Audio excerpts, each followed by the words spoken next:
নাটোর রাজবাড়ি নাটোর জেলার অনেক ঐতিহাসিক নিদর্শনের মধ্যে উল্লেখযোগ্য হচ্ছে রানী ভবানীর স্মৃতি বিজড়িত নাটোর রাজবাড়ি। প্রাচীন ঐতিহ্য ও প্রত্নতান্ত্রিক নিদর্শনের কেন্দ্রভূমি নাটোর জেলা। ঐতিহাসিকদের মতে অষ্টাদশ শতকের শুরুতে নাটোর রাজবংশের উৎপত্তি হয়। উত্তরবঙ্গের জমিদার গণের মধ্যে নাটোর রাজবংশের মান মর্যাদা, ঐতিহ্য ও জনহিতকর কাজে ও বিষয় সম্পত্তিতে অগ্রগণ্য চ্ছিলেন। ঐতিহাসিকদের মতে 1706 খ্রিস্টাব্দে পনগনা বানগাছের বিখ্যাত জমিদার গণেশরাম রায় ও ভবানীচরণ চৌধুরী রাজস্ব প্রদানে ব্যর্থ হয় এবং জমিদারচ্যুত হয়। দেওয়ান রঘুনন্দর উত্তর পরগনার নিজ ভাতা রামজীবনের নামে বন্দোবস্ত দেন। এভাবে রাজবংশের পতন হয়। জানা যায় রানী ভবানী বগুড়া জেলার আদমদিঘির ছাতিনা গ্রামে বাংলা 1122 সালে জন্মগ্রহণ করেন। তার পিতার নাম ছিল আত্মারাম চৌধুরী ও মাতার নাম জয় দুর্গা। রানী ভবানীর রাজত্বকালে নাটোরের জমিদারি ব্যাপক বিস্তার লাভ করে।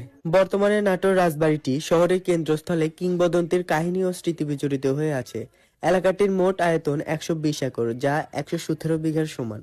রাজবাড়ির পুরো এলাকা দুটি ভাগে বিভক্ত, একটি ছোট তরফ, অন্যটি বড় তরফ। জমিদার আমলের ছোট তরফ প্রায় 7 থেকে 8টি ভবন এখনো বিদ্যমান রয়েছে। রাজবাড়ির অভ্যন্তরে 3টি মন্দির রয়েছে। বিশাল রাজবাড়ির জলবেষ্টিত পরীক্ষা পুকুর, বিভিন্ন ধরনের গাছপালা, নিরিবিলি পরিবেশ এবং সেই সাথে ঐতিহাসিক ও প্রাকৃতিক পরিবেশ রাজবাড়ির প্রধান আকর্ষণ। সম্প্রতি প্রত্নতত্ত্ব অধিদপ্তরের তত্ত্বাবধানে রাজবাড়ির একটি অংশের সংস্কার কাজ শুরু হয়েছে।